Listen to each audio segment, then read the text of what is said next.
have been taught from our very first days to trust the written word of the establishment, but we must remember that paper is patient. It accepts any lie that the victors of history choose to write upon it. The true, unadulterated history of our world is not found in the textbooks of the modern era, but rather remains frozen in the silver of authentic daguerreotypes that narrowly escaped the Great Purge. Look closely at this noble family sitting in the Grand Palace Hall. These complex patterns on their silk robes are not mere fashion. They are resonance symbols of a civilization that understood the vibrational fabric of reality better than we ever could in our age of noise.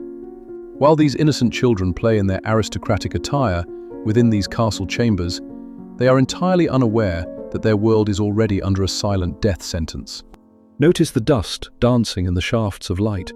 It is the debris of a collapsing greatness, the remains of a world being ground into powder. They represent the last generation to breathe the air of a unified empire before the history books were rewritten to call them primitive. Look deeply into the eyes of this elderly king. His gaze belongs to an ancient certainty that has been stolen from us. His crown was never a mere trinket of vanity, but a technical interface, a conductor for the atmospheric energy that once powered the entire world without a single wire. He sees the clouds gathering, the dawn of the Great Reset that would turn his golden age into a ridiculed myth. Consider the monumental scale of this staircase. These structures were built for giants, for a humanity that stood taller, both physically and spiritually, than the diminished shadows we have become. We occupy these spaces today like accidental guests, squatters in the ruins of titans. They stood upon these stones as the legitimate stewards of a planetary grid that connected every continent in a radiant web of light. The last royal dinner is served. The candles flicker, and with them, the ancient knowledge of the stars begins to fade into the encroaching dark.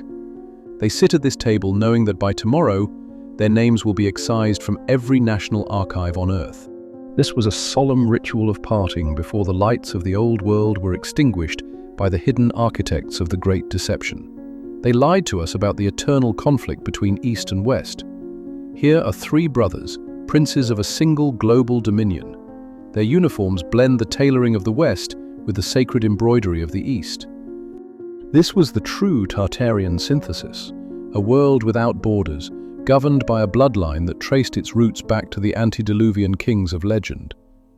Even as the artificial freeze began, these officials standing in the snowy courtyards of their palaces managed a world of global trade and wireless communication. Their fur coats were the armor of a dying order, standing firm against the encroaching chaos of the planned transition. This princess, sitting in her dimly lit library, is not reading fairy tales. She holds the keys to the lost physics of the ether and the harmony of the spheres. The books on those shelves contain the blueprints of the star forts and the secrets of biological longevity. When these libraries were burned, humanity was plunged into a collective amnesia that lasts to this day. In the hand of a child lies the golden seal of the empire, a symbol of legitimacy that could not be forged. Today we have replaced these seals with digital numbers, losing our connection to the authority that once protected the human spirit. The women of the palace watched the light stream through windows that would soon be buried under feet of mud. They were the keepers of the frequency, the silent observers of a shifting reality. They saw the sky itself change as the atmospheric energy was weaponized by the usurpers. They stayed at their posts until the very end, preserving the dignity of a culture that was about to be drowned in a sea of manufactured lies.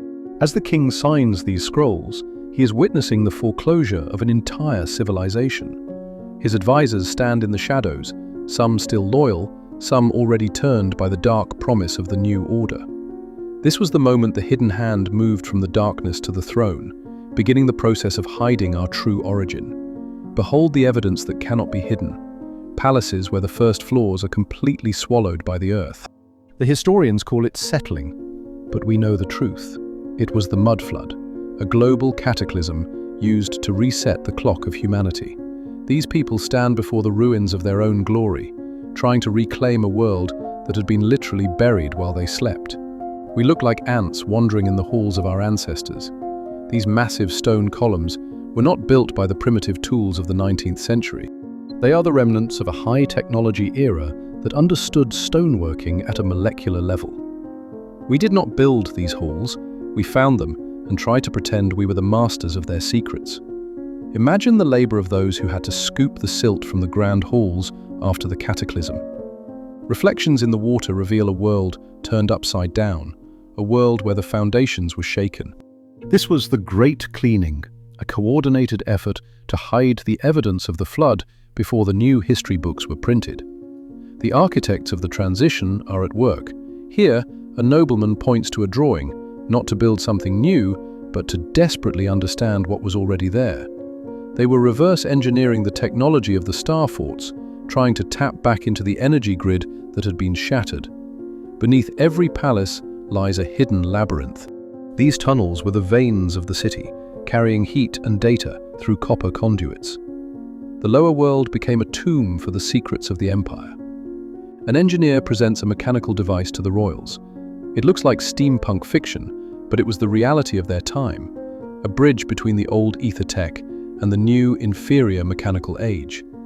They were trying to preserve free energy before the parasitic monopolies took total control. The Grand Council convenes for the last time. Leaders from every corner of the Tartarian world, Asian Khans, European lords, and American explorers, stand together. This was the last time the world stood as a single family before the fake wars were manufactured to keep us divided and conquered. A mother reads to her children the forbidden truth. They are the heirs to an empire of light. This is how the flame was kept alive in hushed voices. The guardian of the griffin stands ready. This armor was a technological suit designed to interface with the frequency of the star forts. These men were the last line of defense against the mercenaries of the reset.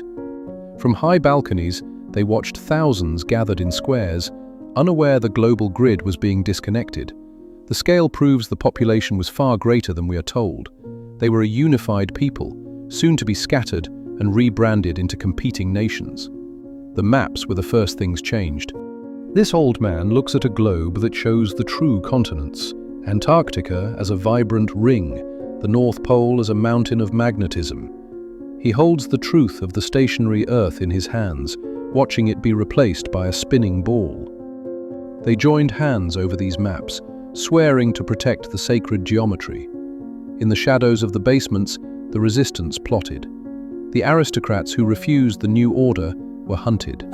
Every scratch on this photo represents the trauma of a world being torn apart from the inside out.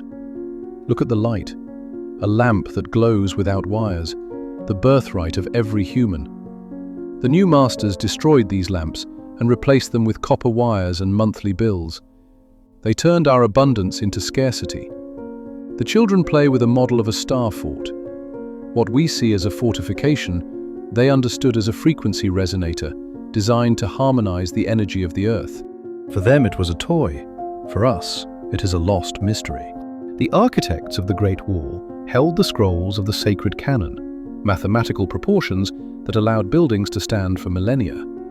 They were the last practitioners of the architecture of life, before the era of concrete cages and glass boxes. The search for the holy blood continues in secret. Doctors were mapping the genetics of a humanity not yet poisoned by industrial chemistry, looking for the spark of the divine. The Queen holds the golden eagle, seeing the darkening of the world. Nature reclaims the palaces, turning high civilization into romantic ruins for new poets to weep over, never suspecting the true history of the stones. The passing of the rings was the final transfer of sovereignty. A father ensures his son knows his true name, even if the coming world tells him he is a nameless worker. This is how truth survived, in the jewelry and the whispered names of the ancestors. Two emperors acknowledge their shared fate. Peers in a global system dismantled by a financial parasite that knows no country. This handshake was a quiet farewell to a world of honor. Portraits were covered in cloth. To look upon them was now a crime against the state. It is time to lift the veil and look at the faces of our fathers again. The tragedy of fire consumed the archives. Soldiers burned the bridge to our power. As smoke rises, the collective memory of the empire evaporates into the sky. The lonely child in the massive, empty hall is the perfect metaphor for modern humanity. We are like orphans, living in a palace we no longer understand, surrounded by the dust of a greatness we can no longer replicate. We feel the emptiness in our souls every day. They walked away into the fog of the manufactured past, silhouettes of a world turned into a ghost story.